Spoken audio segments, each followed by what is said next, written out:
설 연휴 전까지 할인율 대폭발. 홈쇼핑 명절 연휴 특가. 안녕하세요. 공TV 김명기입니다. 네, 앵컴입니다. 야, 구식 축구의 노답. 야, 이게 지금 현재 무린 축구에 대한 평가인데, 이거 저희들 평가가 아니라 대다수의 팬분들이 주시는 이제 평가였는데, 이거 진짜 큰일 아닌가요? 현대 축구와는 굉장히 먼 구식 축구거든요. 자, 수비 축구, 수비를 기본 바탕으로 전제로 가다 보기 때문에 선수들이 머릿속에 그냥 DNA 자체가 그냥 물러서면 된다라는 그런 DNA를 다 갖고 있는 것 같아요. 그렇죠. 어쨌든 아마 감독의 메시지가 포함되어 있기 때문에 그런 축구라는 거지, 독단적으로 할 수 있는 건 아니잖아. 근데 요즘 봐도 책을 보더라도 키워드가 뭐냐면 트렌드예요. 이게 뭐냐면 유행을 입힌다는 건데, 지금 2010년 이후에 축구의 유행은 많이 변화되어 왔거든요. 어떤 걸로?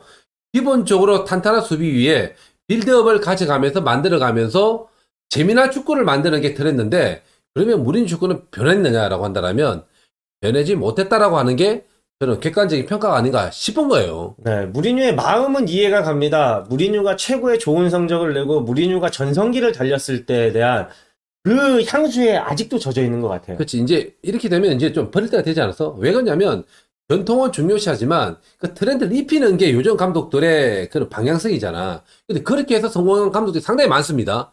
뭐 대표적으로 얘기하자면 클럽 감독.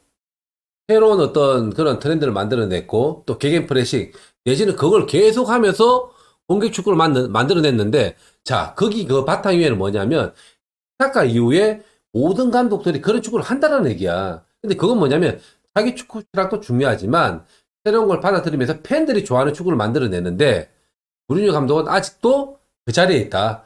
그러면서 이제 올드하다, 이런 평가가 많습니다. 무리뉴 감독은 자존심이 굉장히 센 감독인데 이런 것도 있지 않을까요? 자, 펩 감독이 만들었다라고 하는 점유율 축구, 패싱 축구거든요, 지금. 무리뉴는 그 펩이 만들었다라고 하는 그런 것에 하고 싶지 않은 거예요. 야, 그건 또 자존심이면 안 되잖아. 자존감이면 자기 축구를 하면서 그걸 받아들여서 자기 걸로 만들면 되는 거잖아. 그 자체가 싫다 그러면 어쩔 수가 없는 거지만, 내용을 한번 저희들이 정확히 하면 깊이 있게 들어가 보면 그런 얘기들이 많이 나와요. 한번 보시겠습니다. 첫째, 대대적인 수술이 필요하다. 야, 토트넘이 가지고 있는 문제점들이 너무 많다라는 거예요. 자, 어디부터? 제가 볼 때 요리스는 괜찮아. 자, 오른쪽 윙백, 왼쪽 윙백. 어떻게 생각해? 수술 필요해, 안 필요해? 필요하죠. 여기는 무조건 극약 처방, 단번에 빨리 선택해야 될 부분인데, 이번에 겨울 시장에 제로야. 영입 대상. 여기부터 문제가 있었던 거야. 이 부분에 있어서는 무조건 짚고 넘어가야 되는 건데, 어디? 오른쪽 윙백하고 중앙 센터백은 무조건 보강을 했어야 되는데 이 기회를 놓쳤다라고 하는 게 수술할 기회도 없다라는 거예요. 이제는 방사선 치료밖에 없는 건데 이게 가능하냐라고 생각한다면, 무리뉴 감독이 관계들을 너무 잘못 짚어놨기 때문에 이건 역시도 마음을 잡기에는 힘들다라고 생각되는 건데, 이거 어떻게 처방해야 되는 거야? 저는 수술이 필요합니다. 물론 수술이 필요하지만은 여러 가지의 수술이 있지만 가장 핵심적인 거를 띄어내는 수술을 하는 게 그게 아닐까요? 선수가 아니었고. 네. 야, 근데 네. 가만 보니까 그러면 선수에 대한 이적은 지금 할 수 없지만 감독에 대한 것들은 지금 교체 타이밍이 뭐 상관없는 거잖아. 그렇죠. 형님이 아까 얘기하셨던 게 이제는 수술할 타이밍도 놓쳤다라고 하지만 가장 핵심적인, 가장 그 원인을 잡아내는 수술은 지금도 가능하다는 거죠. 한 자리. 네. 무리뉴 감독 경질이 답이다. 야, 이거는 쉽지 않은데. 근데 요즘 분위기 보면 첼시가 불과 열흘 전에 램파드 감독 경질하고 난 이후에 투엘 감독이 왔거든요. 올버햄튼 이후에 지금 3게임 중에 2승 1무인데 코가 완전히 바뀌었어요. 그러고 보면 감독 처방 또한 답이라고 생각하는데, 지금 우리가 너무 빨리 나가는 거 아니야? 우리 조심해야 돼. 그쵸. 이 경기를 많이 못 보신 분들이나, 헝컴이 또 이상한 소리 하나라고 할 수 있지만, 지금까지 토트넘의 전 경기를 저희가 다 중계를 했어요. FA컵부터 정말로 모든 경기를 다 중계했는데, 경기를 볼 때마다 나오는 그 경기력, 그리고 전술적인 문제, 여러 가지를 봤을 때, 좋아질 수 있는 기미가 안 보인다라는 거죠. 이거는 지금 수뇌부도 어느 정도는 야, 더 이상은 발전이 되지 않겠다라는 부분은 분명히 생각하고 있을 겁니다. 야, 근데 금액적으로 리스크가 너무 많을 텐데 분위기를 만들 수 있다라고 생각하는 레비 회장 투자. 근데 레비 회장도 생각보다 좀 보수적이야. 그렇다면 여름까지 가야 될 텐데 그 여름까지는 어쨌든 견뎌내야 된다는 전제 조건이 깔려야 되는데 그때까지도 힘들다. 네, 하지만 이 어려운 시기를 무리뉴는 또 이겨낼 겁니다. 중요한 결승전이 남아있죠. 그 결승전에서 또 우승컵을 가져오면서 무리뉴 2년 차에 대한 이제 징크스, 뭐 이런 얘기도 나올 것이며, 참 무리뉴도 잡초처럼 진짜 살아남을 것 같아요. 자, 그리고 또 하나. 자, 요 키워드는 보면 이 선수단에 대한 평가야. 뭐냐면 경기 중에 볼이 오잖아요. 이 볼을 폭탄으로 생각한다. 폭탄 돌리기. 이거 뭐냐면 나한테 볼이 왔는데 이게 폭탄이야. 아무한테 주는 거야. 그 다음 어떻게 돼? 또 우리 편에 또 폭탄 돌리기인데 이 폭탄 돌리기는 뭐냐면 자신감이 없는 팀들 내지는 받으려고 하는 선수들이 없을 때 게임 내용이 진짜 혹평일 때 하는 얘기거든요. 저희 이제 선수 출신들이 느끼는 부분 하나면은 왜 저거를 폭탄 돌리기라 느끼냐?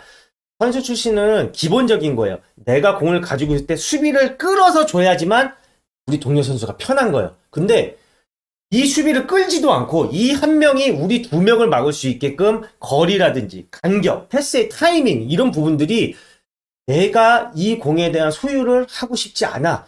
네가 처리해라는 게 눈에 보인다라는 거예요. 이제 언제 털지 모르니까 이제 네가 가지고 있으라는 얘기잖아. 네. 자, 주는 데서 가지고 받을 선수들이 좋은 움직임을 통해서 공간에서 받아줄 때는 주게 되면 연결되는데 도움을 주는 선수들이 없고 또 공을 가지고 있는 선수 쫓기다 보니까 막 드리블 하다가 이제 마지막 가면 이거를 아무나한테 주는 거예요. 누구? 어려운 선수에게. 그리고 받는 선수가 또 뺏길 수 있는 가능성이 많잖아요. 이 뺏길 수 있는 선수에게 주는 거를 폭탄 돌리기라고 합니다. 자, 이런 패스가 많다 보니까 게임이 되겠어요? 당연히 이 패스가 어디로 가겠어? 백패스 내지는 무리한 무언가를 만들려다가 뺏긴다든지 아니면 걷어내는 거잖아요. 이런 게임을 보여줬다. 야, 이거는 진짜 호평인데 또. 이게 왜 폭탄 돌리기라고 표현을 하냐면요. 무리뉴 감독의 특기죠. 경기가 끝나면 항상 잘못한 선수에 대한 지적을 하고 누군가에게 책임을 전가한다라는 거예요. 선수들은 그 책임을 지고 싶지 않다라는 거죠. 결국에 이 시작은 무리뉴 감독의 발언에서부터 시작이 되는 거고 선수들이 부담감을 느끼면서 결국에는 폭탄 돌리기가 되는 거죠. 그렇죠. 뺏긴 놈이 죽일 놈이거든. 그렇죠. 결국에는 실수한 사람에 대한 그 폭탄을 선수들은 지고 싶지 않은 겁니다. 일단 책임을 선수들에게 돌리면서 이 분위기는 시작했다라고 해도 과언이 아닙니다. 네, 맞습니다. 자, 또 하나. 케인 없는 토트넘은 노답이다. 이거 인정할 수밖에 없는 경기력이야. 어떻게 해야 되나 이거? 네, 사실 미들 지역에서부터 해리 케인 선수가 해줬던 역할들은 굉장히 컸었어요. 지금 부상을 당했던 이유도 수비 지역에서 뺏겼을 때 올라가는 전기 지역에서 항상 해리 케인 선수, 손흥민 선수가 공에 대한 소유를 해주고 우리 수비가 올라올 수 있는 시간, 역습을 할 수 있는 시간을 벌어줬는데 해리 케인 선수가 없으니까 아무것도 안 되는 거예요. 그렇지. 일단 빌드업을 하면서 일단 케인한테 붙여주게 되면 손흥민이 접근하게 되고 주고 완톱 만들면서 상대 공간 깊숙이 들어가면 상대가 전체 라인업이 다운되면서 공격이 할 수 있는 그런 기회들이 없는데 케인이 없을 때 그런 것을 보면 어떤 거냐면 미들라인 내지는 공격에서 볼이가 바로 뺏겨요. 그럼 또 바로 수비해야 되는 거야.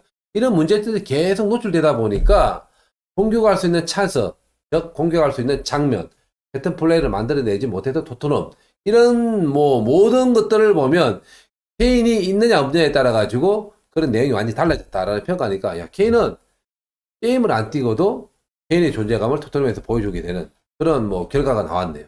네, 사실 여러 매체에서도 마찬가지지만 토트넘이 오늘 경기를 이길 거라는 배당률이 굉장히 낮았거든요. 그거 자체가 케인이 빠졌기 때문이었거든요, 사실은. 아니 근데 케인이 없을 때도 토트넘 잘했을 때가 있었어. 지난 시즌 보면 케인이 빠졌을 때 손흥민이 원톱 들어가 더 좋은 모습 보여서 골을 더 많이 냈었거든요. 얘들은 그때를 생각해서 케인이 한 2, 3주 빠질 때 손흥민이 더 잘해줄 수 있다라고 생각했었는데 케인도 케인이었지만 그때는 또 델리알리하고 에릭센이 참 잘해줬기 때문에 이 소리톱이 뭔가가 만들어졌었잖아.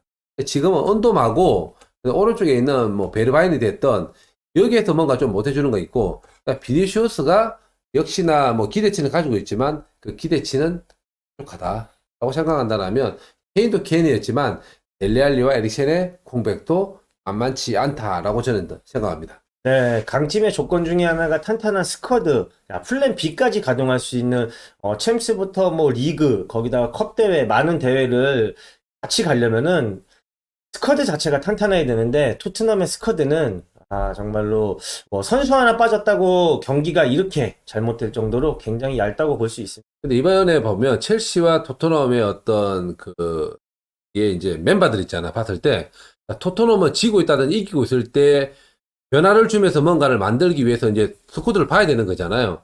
지고 있을 때 공격적으로 뭔가를 만들어 줄 수 있는 그런 선수들, 또 내지는 속도가 있는 선수들 들어가야 되는데 베일, 그다음에 모우라, 그다음에 라멜라, 가지고 있는 카드가 없어요. 근데 반대로 첼시는 에이브람, 지루, 상태. 만약에 토트넘한테 1대0으로 지고 있었으면 아마 마지막 한 10분 남겨놓고 제가 볼 때는 지루하고 에이브람 넣어가지고 그냥 붙이고 들어와도 한 골 정도는 따라갈 수 있는 그런 뭐 전략적인 선택이 있는데 토트넘은 완전 위기에 리즈브 멤버들을 가지고 있다. 이거 뭔가 핵심적인 뭐 그런 모멘텀을 찾을 수가 없는 거예요.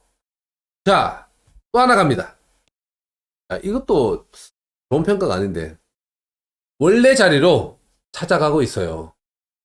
근데 이건 진짜 우리가 예측했던 시즌 초반의 결과지가 8위에서 10위였었는데 기대치가 1등까지 갔다가 기대치가 너무 높아졌던 거야. 1등을 계속 하다 보니까 이러다가 1, 2위 하는 거 아닌가 라고 생각했었는데 그때 분위기는 실제로 내용상 보면 다 그럴만 했었어요. 네, 시즌 초에 손흥민 선수와 케인 선수의 호흡으로 정말 리그 1위까지 찍으면서 토트넘이 우승컵을 들 수도 있을 것 같다라는 저에게 기대심을 줬는데 리그 중반이 올수록 무리뉴 감독의 수비 축구, 사실 가장 간파다강이 쉬운, 상대팀한테 가장 쉬운 그런 전술을 들고 나왔기 때문에 여기서 막히는 것 같습니다. 근데는 맨시티 잡고 맨유 잡고 할 때 있잖아. 그 분위기에 1등 갔었잖아.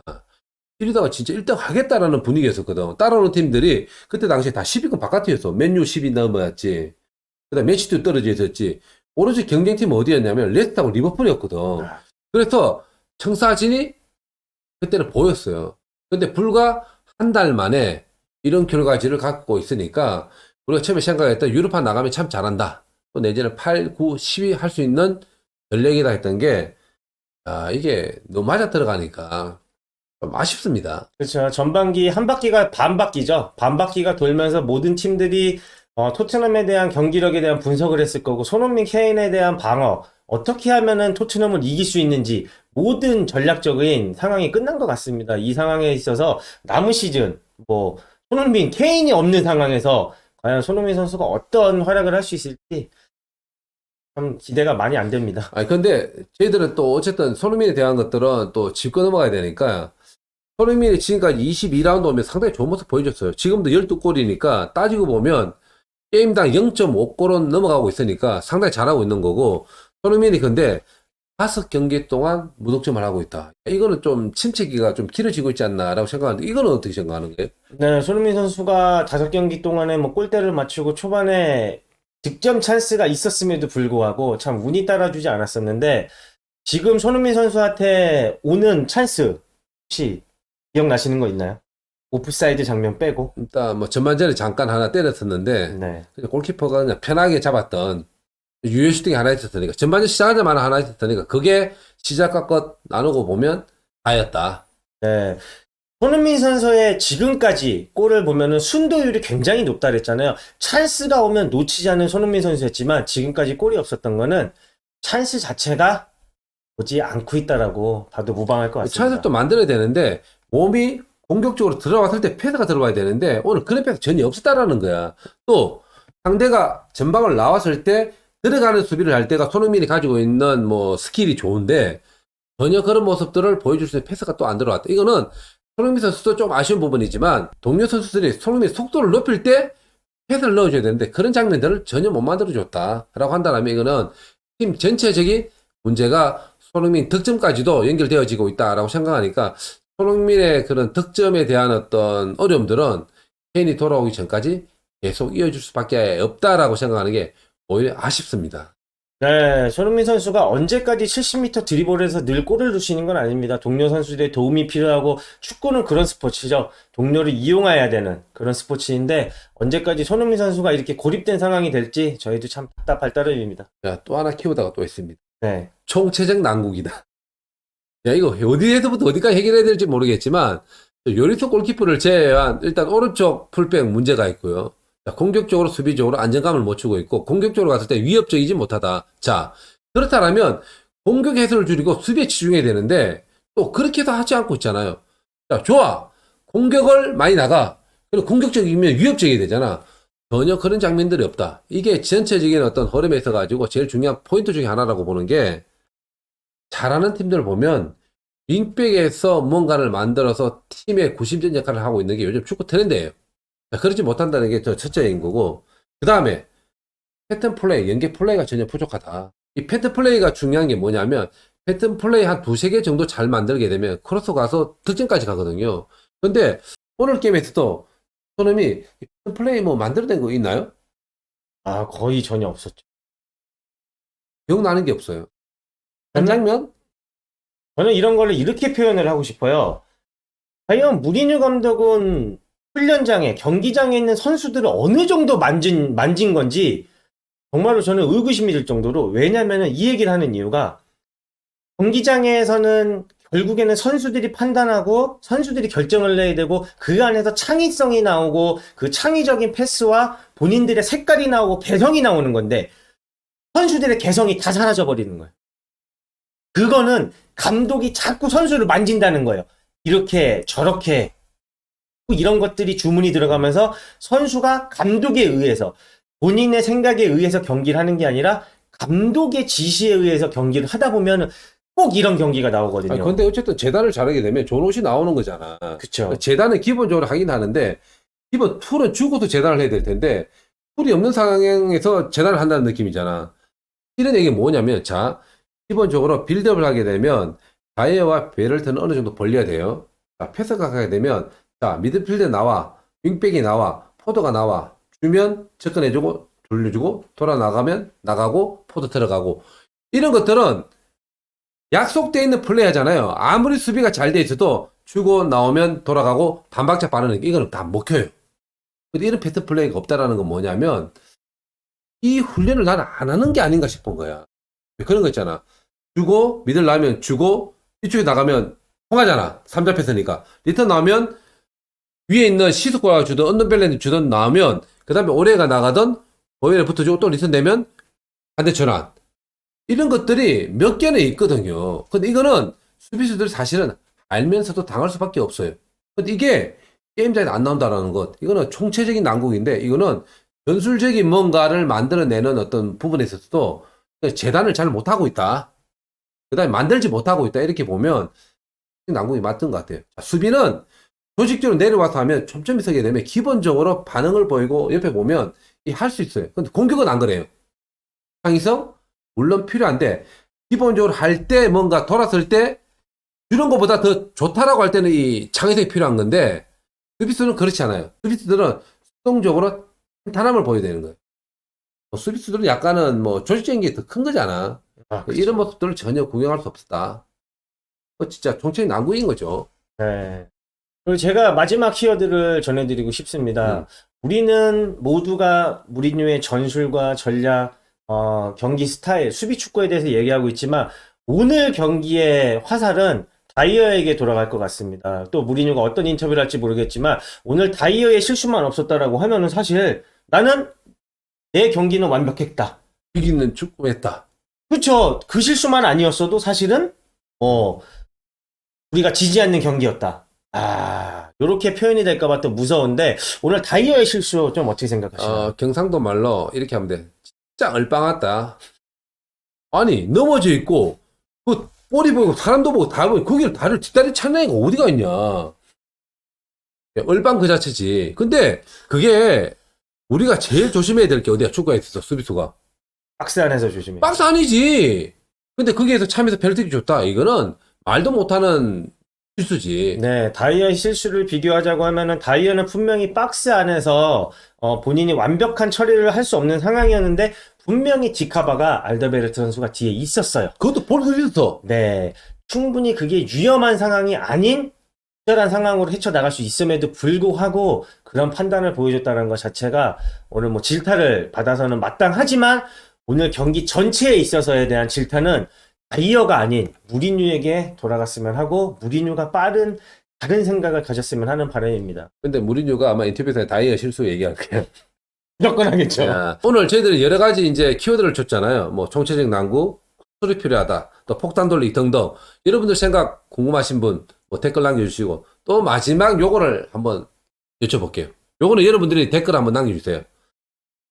자, 위기의 남자, 또 내지는 위기의 팀. 토트넘일까? 리버풀일까? 리버풀 얘기하니까 지금까지 리버풀이 이런 위기를 가진 적이 있나라고 생각되는 거야. 언제부터? 클롭 감독이 부임하고 난 이후부터. 지금 어디가 더 위험해요, 근데? 토트넘이 더 위험하겠지? 아, 그래도 토트넘이 더 위험하고 리버풀 일단은 클롭 감독은 핑계가 있잖아요. 선수 부상에 대한 부분. 반다이크 때문에. 그쵸, 뭐 반다이크라든지 그래도 상위권은 유지를 하고 있으니까. 그래도 반다이크 없이 또 1위 했던 팀이야. 여러분들은 어떻게 생각하시나요? 토트넘과 리버풀 과연 어느 팀이 더 위기의 팀이고 어느 감독이 더 위기의 남자인지 여러분들이 댓글로 남겨주시면 참 좋을 것 같고요. 자, 그 댓글 속에 또 하나 또 깨알 댓글. 자, 이 위기를 빨리 극복할 두 팀 중에 리버풀일까요? 토트넘일까요? 요것도 하나 남겨주세요. 저는 위기의 남자, 위기의 팀은 토트넘. 두 번째, 네. 이 위기를 극복할 팀이 어느 팀일까라고 얘기한다면 저는 리버풀입니다. 그리고 토트넘이 일요일 날 새벽 0시에 게임이 있는데 기회가 왔습니다. 웨스트 브로미치. 야, 근데 이거 맞으시면 진짜 무리뉴 경질액이 진짜 수면 위로 올라옵니다. 그때 여러분 함께 하시죠. 네, 매우 답답한 경기로 뭐 늘 실망감을 안겨드리지만 저희는 꽁병지는 끝까지 손흥민 선수, 토트넘 그리고 여러분들과 함께 하도록 하겠습니다.